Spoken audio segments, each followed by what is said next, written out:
سورۃ النساء آیت نمبر 66۔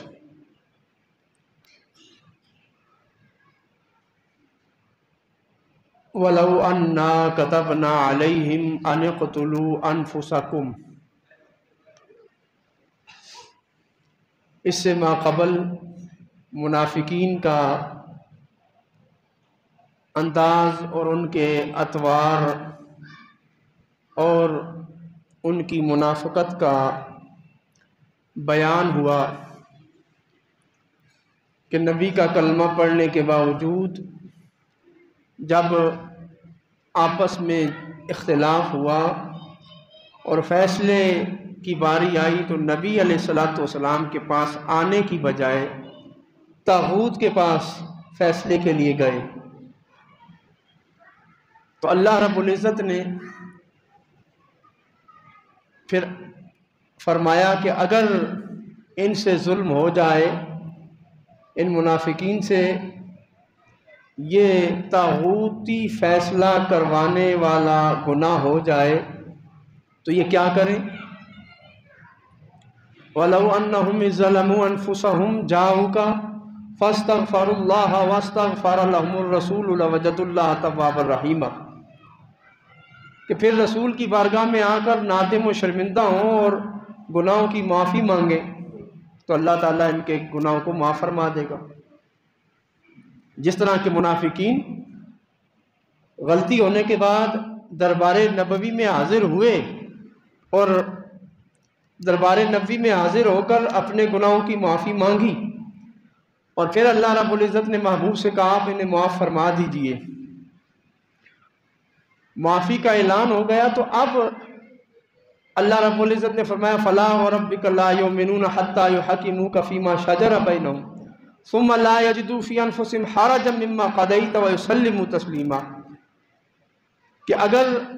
نبی ان کے درمیان کسی اختلافی معاملے میں فیصلہ دے تو ان کا کام ہے کہ بلا چون و چرا تسلیم کر لیں، اگر نبی کا فیصلہ نہیں مانیں گے فَلَا وَرَبِّكَ لَا يُؤْمِنُونَ تو یہ ایمان والے ہو ہی نہیں سکتے، یہ ایمان والے نہیں ہیں۔ خاتم النبیین صلی اللہ علیہ وآلہ وسلم کا کلمہ پڑھنے کے بعد نبی کے فیصلوں کو ماننا بھی لازم ہے، وگرنہ ایمان نہیں ہے، مومن نہیں ہو سکتے۔ جس طرح کہ گزشتہ آیات کی تفسیر میں اس عنوان پر سیر حاصل بحث ہوئی اور حضرت عمر رضی اللہ تعالیٰ عنہ کی طرف سے ایک منافق کا سر قلم کرنے کا واقعہ بھی بیان ہوا، تو اب ہوا کیا کہ نبی علیہ الصلوۃ والسلام نے فرمایا کہ منافقین سے اگر غلطی ہو گئی، انہوں نے معافی مانگی تو معاف کر دیا۔ اب یہودی بولے، یہودی کہنے لگے کہ ہم سے جب گناہ ہوا تھا تو ہماری توبہ قبول کرنے کے لیے تو ہمارے باپ دادا پر یہ بھی شرط عائد کی گئی تھی، ان کی توبہ کی قبولیت کے لیے اللہ رب العزت نے کہا تھا کہ اپنے آپ کو تم قتل کر دو،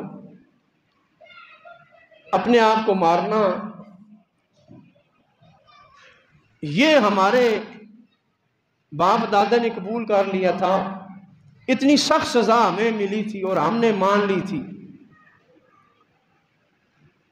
تو یہودیوں کی طرف سے جب یہ کہا گیا تو حضرت ثابت بن قیس رضی اللہ تعالی عنہ فرمانے لگے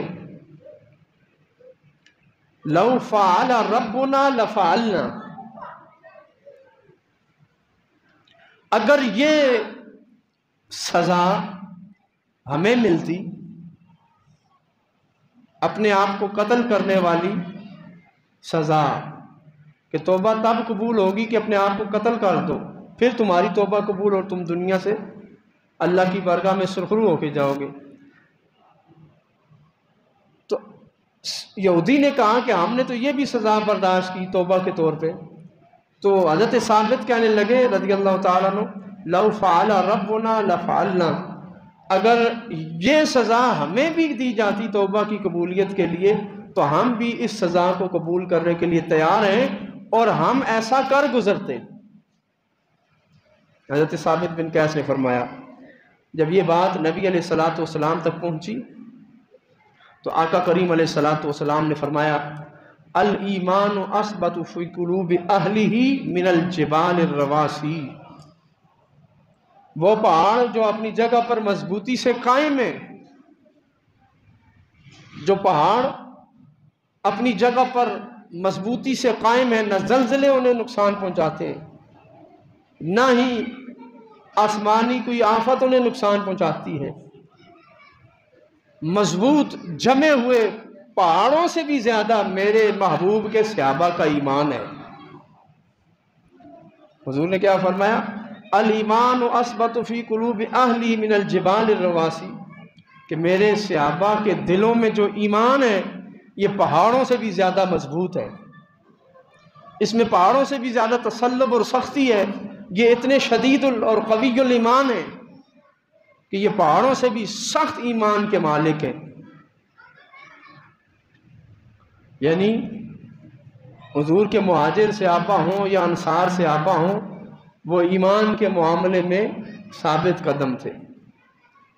تو اب اللہ رب العزت نے کیا فرمایا وَلَوْ أَنَّا كَتَبْنَا عَلَيْهِمْ أَنِ اقْتُلُوا أَنفُسَكُمْ، اگر ہم ان پر توبہ کے طور پر یہ فرض کرتے کہ اپنے آپ کو مارو، یعنی اپنے آپ کو سزا کے لیے پیش کرو، تمہیں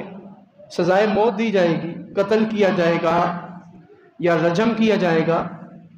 اگر یہ سزا ان پر لگا دی جاتی اَوْ اخْرُجُوا مِن دِيَارِكُمْ، یا پھر یہ سزا دی جاتی کہ اپنے گھروں کو بستیوں کو چھوڑ کر جنگلوں میں چلے جاؤ، ما فعلوه، تو یہ اس پر عمل نہ کرتے۔ یہ جو یہودی ابھی کہہ رہے ہیں کہ ہم پر تو یہ بھی موقع آیا تو ہم نے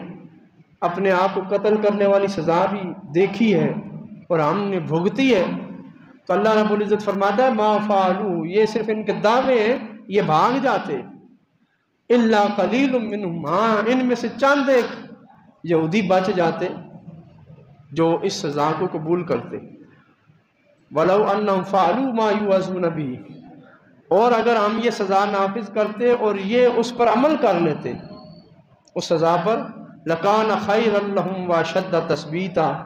تو پھر یہ ان کے لیے سب سے بہتر کام تھا، وَأَشَدَّ تَثْبِيتًا، اور ثابت قدمی کے لیے زیادہ مضبوطی کا باعث تھا، جبکہ انہوں نے یہ سزا قبول نہ کی۔ لیکن اللہ رب العزت فرماتا ہے ما یوعظون بہ، جو احکام ہم دے رہے ہیں اس پر اگر تم عمل کر لو تو پھر کیا ہوگا خیر لہم، تمہارے لیے یہ بہتر ہوگا، واشد تثبیتا، تمہارا ایمان بھی دلوں میں مضبوط رہے گا اور تمہارے قدم میدانوں میں مضبوط رہیں گے۔ وَلَوْ أَنَّا كَتَبْنَا عَلَيْهِمْ وَلَوْ أَنَّهُمْ مَا فَعَلُوا مَا يُوعَظُونَ بِهِ لَكَانَ خَيْرًا لَهُمْ، تو یہ ان کے لیے بہتر، یعنی اسلامی سزا جو قرآن اور حدیث میں دی گئی ہے اس کو نافذ کرنا یہ سب سے افضل اور سب سے بہتر کام ہے۔ وَأَشَدَّ تَثْبِيتًا، اور امن و امان اور ایمان کے قیام کے لیے سب سے بہتر یہ گر ہے۔ اور آگے فرمایا وَإِذًا لَآتَيْنَاهُم مِّن لَّدُنَّا أَجْرًا عَظِيمًا، پھر تیسرا انعام ہم انہیں یہ دیتے کہ ہم اپنے پاس ان کو اجر عظیم نوازتے، اس دنیا میں ہم ان کو بہت ساری بھلائیاں دیتے، اپنے پاس سے بہت بڑا ثواب عطا فرماتے،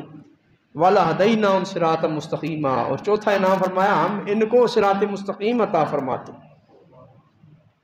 ہم انہیں وہ مقامات عطا فرماتے ان کے ایمان پر قائم رہنے کی وجہ سے اور اعمال صالحہ پر ڈٹ کر کھڑے رہنے کی وجہ سے ہم انہیں اللہ کے مقبول بندوں والے مراتب عطا فرما دیتے۔ تو اجر عظیم سے مراد ثواب ہے اس دنیا میں، اور صراط مستقیم سے مراد جنت ہے۔ تو اللہ رب العزت نے 4 انعام عطا فرمائے اس شخص کو جس سے گناہ ہو جائے اور پھر وہ شریعت کے مطابق توبہ کر لے، جس سے گناہ ہو اللہ رسول کے حکم کے مطابق وہ توبہ کر لے تو اس کو 4 انعام ملیں گے۔ پہلا ایمان کہ اس کے حق میں یہ بہتر ہوگا، اس کے لیے خیر ہوگا، اس کے لیے بہت ساری مصیبتیں، مشکلات، پریشانیاں دور ہو جائیں گی۔ وَأَشَدَّ تَثْبِيتًا، اور ثابت قدم رہے گا وہ آئندہ زندگی میں ایمان پر، یعنی اس کا خاتمہ بالایمان ہوگا، پھر اس کا کفر پر خاتمہ نہیں ہو سکتا، وہ فتنوں سے بچ جائے گا، گمراہی سے بچ جائے گا۔ وَأَشَدَّ تَثْبِيتًا وَإِذًا لَّآتَيْنَاهُم مِّن لَّدُنَّا أَجْرًا عَظِيمًا، اور پھر ہم اس کو اجر عظیم بھی دیتے۔ اللہ رب العزت نے فرمایا اِذًا لَّآتَيْنَاهُم مِّن لَّدُنَّا أَجْرًا عَظِيمًا، ہم اسے دیتے من لدنا اپنے پاس سے، اجر عظیمہ بہت بڑا اجر۔ اب یہاں پر مفسرین نے ایک نکتے کی بات لکھی، کہتے ہیں یوں بھی اگر کہا جاتا نا لآتیناہم اجرا عظیما، ہم انہیں بہت بڑا اجر دیتے، تو بات پوری تھی، معنی پورا سمجھ آ جاتا ہے۔ لیکن یہ کہا اذا لآتیناہم من لدنا، کہ ہم اپنے پاس سے اسے دیتے، تو اللہ رب العزت من لدنا کہہ کر ارشاد یہ فرما رہا ہے کہ باقی جو ہم دنیا میں رزق دیتے ہیں، صلاحیتیں دیتے ہیں، قابلیتیں دیتے ہیں، خیر سے نوازتے ہیں، ثواب سے نوازتے ہیں، ان کے لیے ہم نے کچھ اسباب بنائے ہوئے ہیں، فرشتوں کے ذریعے دے دیتے ہیں، بعض چیزیں فرشتوں کی ڈیوٹی ہے۔ لیکن من لدنا جو کہا، اس کا مطلب ہے کہ اللہ رب العزت اپنے اس بندے کو بغیر اسباب کے دنیا میں اجر عظیم عطا فرمائے گا۔ سبب کوئی نہیں ہوگا، بغیر سبب کے اللہ رب العزت عطا فرما دے گا۔ تو بغیر سبب جو عطا ہوتی ہے اسے کرامت کہا جاتا ہے، بغیر اسباب کے جو اللہ رب العزت عطا فرماتا ہے اسے کرامت کہتے ہیں۔ حضور کے ایک صحابی عمر بن قیس رضی اللہ تعالیٰ عنہ، تابعین میں سے بھی بعض نے شمار کیا، تابعی تھے، آپ ایک جنگل میں چلے گئے، رات کا وقت ہوا، ایک نصرانی آیا، اس نے پوچھا تم کون ہو؟ کہنے لگا میں مسلمان ہوں۔ تو نصرانی کہنے لگا آج رات میرے پاس میرے گرجے میں آ جاؤ، یہاں گزارو کہ یہ جنگل ہے، یہاں پر کوئی چیز تمہیں نقصان نہ پہنچا۔ تو وہ عامر بن قیس کہنے لگے کہ میں مسلمان ہوں اور اللہ کی قدرت پر ایمان اور یقین رکھتا ہوں، میں ایک نصرانی سے مدد نہیں لے سکتا، میں یہیں پر ٹھیک ہوں، تم میری فکر مت کرو۔ وہ نصرانی کہتا ہے میں چلا گیا اپنے گرجے میں اور وہاں جا کر میں کھڑکی سے دیکھنے لگا یہ رات کیسے گزارتا ہے۔ کہتے ہیں کہ عمر بن قیس عبادت میں مصروف ہو گئے اور ایک شیر آیا، شیر حضرت عمر بن قیس کے پاس آ کر خاموشی سے بیٹھ گیا۔ جب آپ نے سلام پھیرا تو حضرت عمر بن قیس نے شیر کو دیکھا اور فرمایا کہ اے شیر، تو اللہ تعالیٰ کے بنائے ہوئے درندوں میں سے ایک درندہ ہے، اور میں اللہ تعالیٰ کا ایک بندہ ہوں جو محمد رسول اللہ صلی اللہ علیہ وآلہ وسلم کا کلمہ پڑھتا ہوں، ان کا نام لیتا ہوں، تمہیں ضرورت نہیں ہے میری حفاظت کرنے کی، تم جاؤ اور جنگل میں جا کے اپنا کام کرو۔ نصرانی یہ دیکھ کر، یہ واقعہ دیکھ کر کہ شیر آیا اور عمر بن قیس کو نقصان پہنچانے کی بجائے بیٹھ گیا، اور عمر بن قیس نے کہا تم جاؤ میری حفاظت کے لیے اللہ کافی ہے، تو یہ کرامت حضرت عمر بن قیس کی دیکھ کر وہ مسلمان ہو گیا۔ یہ ہے اشد تثبیتا لہدیناہم صراطا مستقیما لکان خیرا لہم، اور اجرا عظیما کا مظہر کہ جو بندہ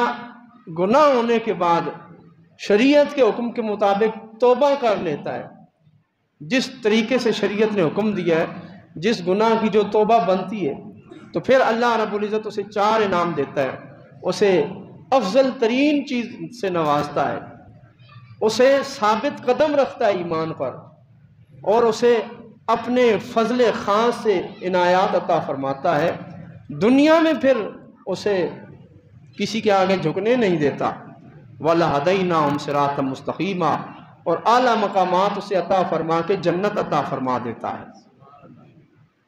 وَلَهَدَيْنَاهُمْ صِرَاطًا مُسْتَقِيمًا سے مراد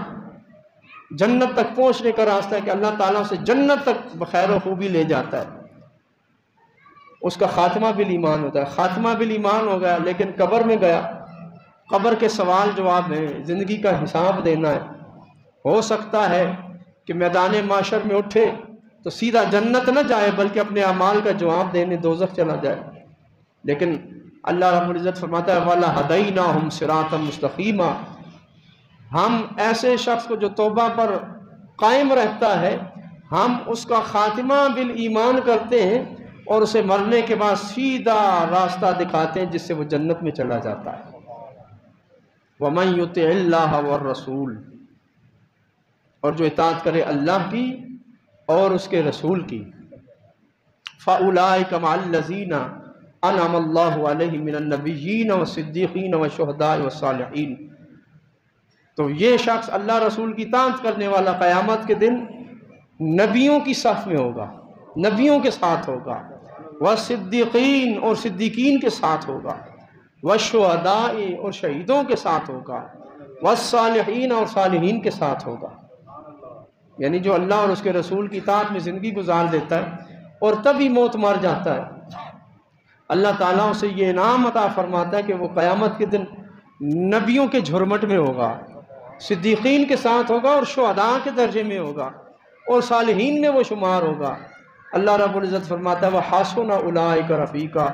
اور یہ بہت خوب ہیں دوست، ان کی دوستی بہت اچھی ہے۔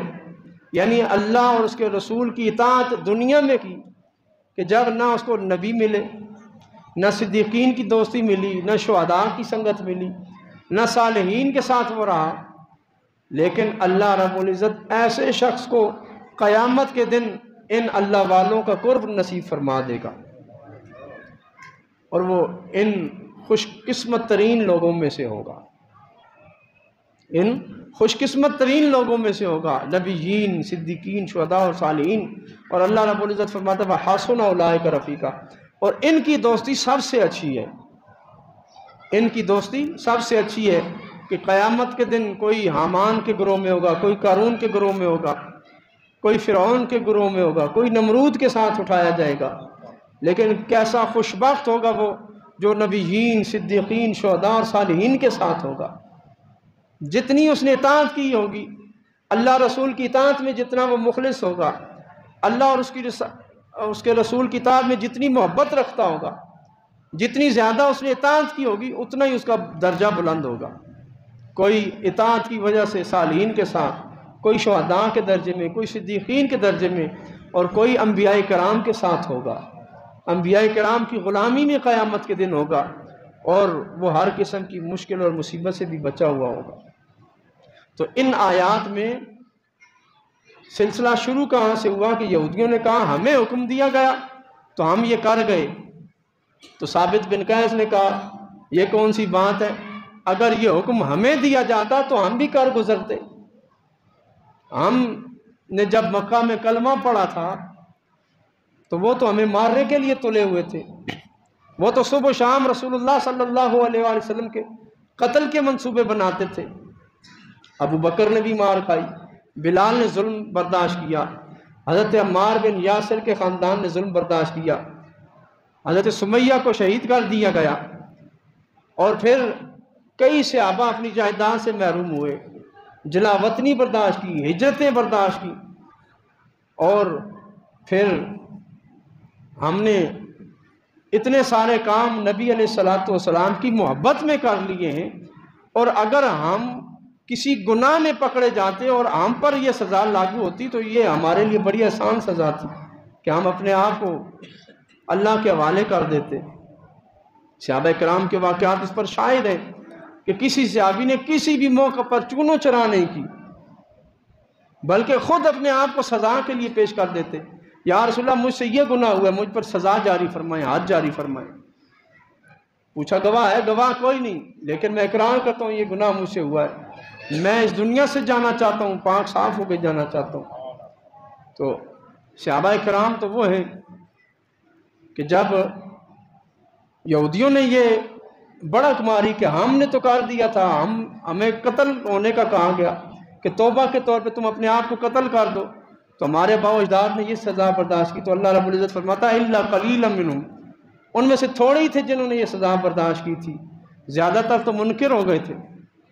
اور اے یہودیو، تم کس طرح کس منہ سے کہتے ہو کہ ہمیں جو سزا دی جاتی ہے ہم قبول کر لیتے؟ تم تو وہ ہو کہ جب جہاد تم پر فرض ہوا تو کہنے لگا موسیٰ تم اپنے رب کو لو اور جا کے جہاد کرو۔ تم تو اپنی جان بچاتے پھرتے تھے اس وقت، اور یہ محبوب کے غلام ہیں۔ کہ جب نبی علیہ السلام نے پوچھا کہ کیا کرنا ہے، تو صحابہ میں سے انصاری کھڑے ہوئے، یا رسول اللہ ہم کو میں موسیٰ نہیں ہے کہ کہیں گے کہ اذهب انت وربك فقاتلا انا هنا قاعدون، ہم آپ کی جانثار ہیں، آپ حکم ابرو اشارہ ابرو کریں گے، آنکھ کا اشارہ کریں گے، ہم اپنی جان پیش کر دیں گے۔ تو صحابہ کی جانثاری اور وفاداری پوچھنی ہے تو مکہ کی وادیوں سے پوچھو، مدینہ کے میدانے سے پوچھو، بدر و احد سے پوچھو، خیبر سے پوچھو، تبوک سے پوچھو، اور پھر کربلا کے ریگزاروں سے پوچھو، اس کے بعد قادسیہ اور یرموک کے میدانوں سے پوچھو کہ صحابہ نے کس طرح اپنی جانیں اس دین کے لیے وقف کی اور شہادت کا جام نوش کیا۔ انہوں نے دین کی خاطر ہر قربانی دی۔ تو اللہ رب العزت